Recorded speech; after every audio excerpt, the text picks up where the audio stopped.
C. Vijayabaskar, MR. Vijayabaskar ஆகியோரின் ராஜினாமாவை ஏற்று சபாநாயகர் பிறப்பித்த உத்தரவை ரத்து செய்ய கோரி அதிமுக சார்பில் வழக்கு தொடரப்பட்டிருந்தது. தற்போது அதிமுக கொறடா அக்ரி கிருஷ்ணமூர்த்தி சார்பில் தாக்கல் செய்யப்பட்ட மனுக்களுக்கு சட்டமன்ற செயலாளர் பதிலளிக்க சென்னை உயர்நீதிமன்றம் உத்தரவிட்டுள்ளது. இதுகுறித்த கூடுதல் தகவல்களை தருகிறார் நமது செய்தியாளர் சக்திவேல். வணக்கம் சக்திவேல், விவரங்களை பதிவு செய்யலாம். நிச்சயமாக வணக்கம் ஜெயஸ்ரீ. அதிமுக முன்னாள் அமைச்சர்கள் சி. விஜயபாஸ்கர், எம்.ஆர். விஜயபாஸ்கர் ஆகியோரின் ராஜினாமாவை செய்ததை ஏற்று சபாநாயகர் பிறப்பித்த உத்தரவை ரத்து செய்ய கோரி அதிமுக கொறடா அக்ரி கிருஷ்ணமூர்த்தி சார்பில் தாக்கல் செய்யப்பட்ட மனுக்களுக்கு பதிலளிக்கும்படி சட்டமன்ற செயலாளருக்கு சென்னை உயர்நீதிமன்றம் உத்தரவிட்டுள்ளது. நடந்து முடிந்த சட்டமன்ற தேர்தலில் விராலிமலை மற்றும் கரூர் தொகுதிகளில் வெற்றி பெற்ற அதிமுக எம்எல்ஏக்கள் சி. விஜயபாஸ்கர், எம்.ஆர். விஜயபாஸ்கர் ஆகியோர் தங்கள் எம்எல்ஏக்கள் பதவிகளை ராஜினாமா செய்து தாவேகாவில் இணைந்தனர்.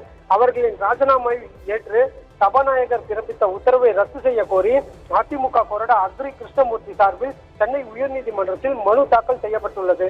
அந்த மனுவில் தகுதி நீக்கம் நடவடிக்கை நிலுவையில் இருக்கும்போது இருவரின் ராஜினாமாவை சபாநாயகர் ஏற்றுக்கொண்டது தவறானது என தெரிவிக்கப்பட்டது.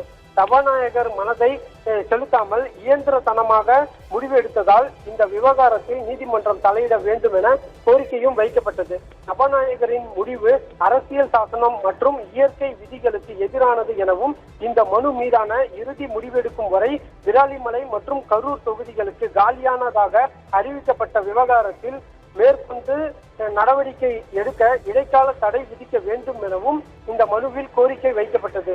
இந்த மனுக்களை விசாரித்த தலைமை நீதிபதி அரவிந்த் தர்மாதிகாரி மற்றும் நீதிபதி ஜி. அருள்முருகன் அமர்வு சட்டமன்ற செயலாளர் மற்றும் சி. விஜயபாஸ்கர், எம். விஜயபாஸ்கர் உள்ளிட்டோருக்கு பதிலளிக்கவும் உத்தரவிடப்பட்டுள்ளது.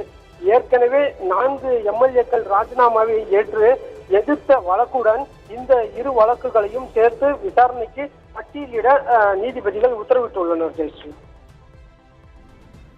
விவரங்களுக்கு நன்றி சக்திவேல்.